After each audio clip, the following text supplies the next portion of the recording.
જય શ્રી કૃષ્ણ મિત્રો।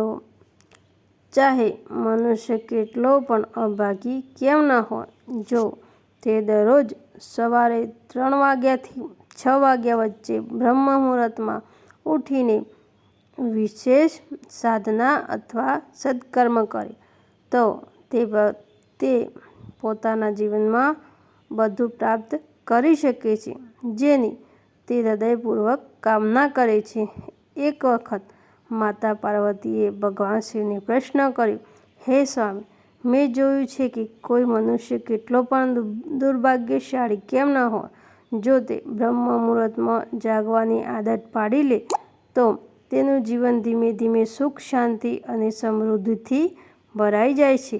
આવું કેમ થાય છે? કૃપા કરીને મને બ્રહ્મ મુહૂર્તનું રહસ્ય જણાવો। ભગવાન શિવ સ્મિત કરતા બોલ્યા, હે દેવી, હું તમને આ પ્રશ્નનો ઉત્તર એક કથાના માધ્યમથી આપું છું। આ કથા ધ્યાનપૂર્વક સાંભળજો, કારણ કે જે મનુષ્ય આ કથાને સંપૂર્ણ શ્રદ્ધાથી સાંભળે છે તે જીવનમાં ક્યારેય બ્રહ્મ મુહૂર્તનું મહત્ત્વ ભૂલી શકશે નહીં। આટલું કહીને ભગવાન શિવ કથા કહેવા લાગ્યા। ઘણા વર્ષો પહેલાં કાશીનગરમાં દીનુ નામનો એક યુવક રહેતો હતો। તે સ્વભાવથી સારો હતો, પરંતુ તેમાં એક ગંભીર અવગુણ હતો। તેને મોડું સૂવાની અને મોડું ઉઠવાની આદત હતી। ઘરમાં બધા તેને વહેલા ઉઠાડવાનો પ્રયાસ કરતા, પરંતુ તે રોજ સવારે 9 વાગ્યા પહેલાં ક્યારેય ઉઠતો નહોતો। સમય જતો તેની આદત વધુ મજબૂત બની ગઈ। તેના પિતા ખૂબ ચિંતિત રહેતા હતા। ધીમે ધીમે દીનુ ક્રોધી, નિરાશ અને આળસુ બનતો ગયો। તેના મિત્રો જીવનમાં સફળતા મેળવી રહ્યા હતા, જ્યારે તે પાછળ જ રહી ગયો હતો। એક દિવસ તેણે પોતાના પિતાને કહ્યું, પિતાજી, મારા બધા મિત્રો સફળ થઈ ગયા છે, પરંતુ હું હજુ પણ નિષ્ફળ છું। કદાચ મારું નસીબ જ ખરાબ છે।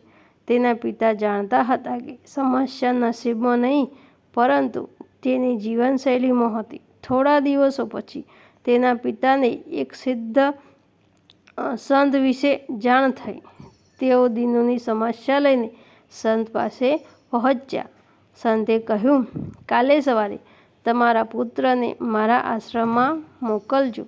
ઘરે આવીને પિતાજીએ દીનુને કહ્યું, મને ખબર પડી ગઈ છે કે તારા મિત્રો કેમ સફળ થયા છે। જો તું પણ એ રહસ્ય જાણવા માંગતો હોય તો કાલે સવારે એક મહાન સંતને મળવા જા। દીનુ ઉત્સાહિત થઈ ગયો અને બોલ્યો, હું જરૂર જઈશ। તે રાત્રે તેણે જાગતા રહેવાનો પ્રયત્ન કર્યો, પરંતુ થોડી વારમાં જ ઊંઘી ગયો। સવારે જ્યારે તેની આંખ ખુલી ત્યારે ઘણું મોડું થઈ ગયું હતું। તેના પિતાએ નિરાશ થઈને કહ્યું, આ રીતે તું ક્યારેય સફળ નહીં થઈ શકે। આ શબ્દો તેના હૃદયમાં ઊંડે સુધી ઉતરી ગયા। બીજા દિવસે તેણે સંકલ્પ કર્યો, કોઈ પણ કિંમતે વહેલા ઉઠશે। આ વખતે તેણે આખી રાત જાગીને પસાર કરી। જીવનમાં પહેલીવાર તેણે સૂર્યોદય જોયો। સૂર્યોદયનું તે દિવ્ય દૃશ્ય જોઈને તેના મનમાં અદ્ભુત શાંતિ અને આનંદનો અનુભવ થયો। તે તરત જ સંતના આશ્રમમાં પહોંચ્યો। ત્યાં તેણે જોયું કે બધા શિષ્યો ધ્યાનમાં લીન હતા। ધ્યાન પૂર્ણ થયા પછી તે સંત પાસે ગયો અને પ્રણામ કરીને બોલ્યો, ગુરુદેવ, મને એવો કોઈ મંત્ર આપો જેથી હું પણ સફળ બની શકું। સંત સ્મિત કરીને બોલ્યા, હું તને મંત્ર જરૂર આપીશ, પરંતુ પહેલાં તારે 21 દિવસ સુધી મારી દરેક આજ્ઞાનું પાલન કરવું પડશે। દીનુ તરત જ તૈયાર થઈ ગયો। સંતે કહ્યું, આશ્રમમાં રહીને દરરોજ બ્રહ્મ મુહૂર્તમાં ઉઠવું, ધ્યાન કરવું, સેવા કરવી અને અનુશાસનનું પાલન કરવું। સાધના શરૂ થઈ। એક અઠવાડિયા પછી એક દિવસ તે મોડો ઉઠ્યો। તે રડતો રડતો સંત પાસે ગયો અને બોલ્યો, ગુરુદેવ, મારું સંકલ્પ તૂટી ગયું।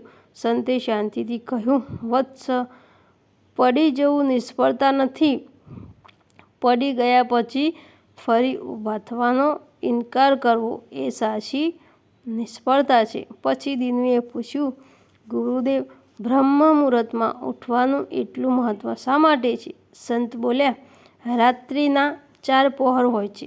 પ્રથમ પહોર રુદ્રકાળ, સાંજે 6 થી 9.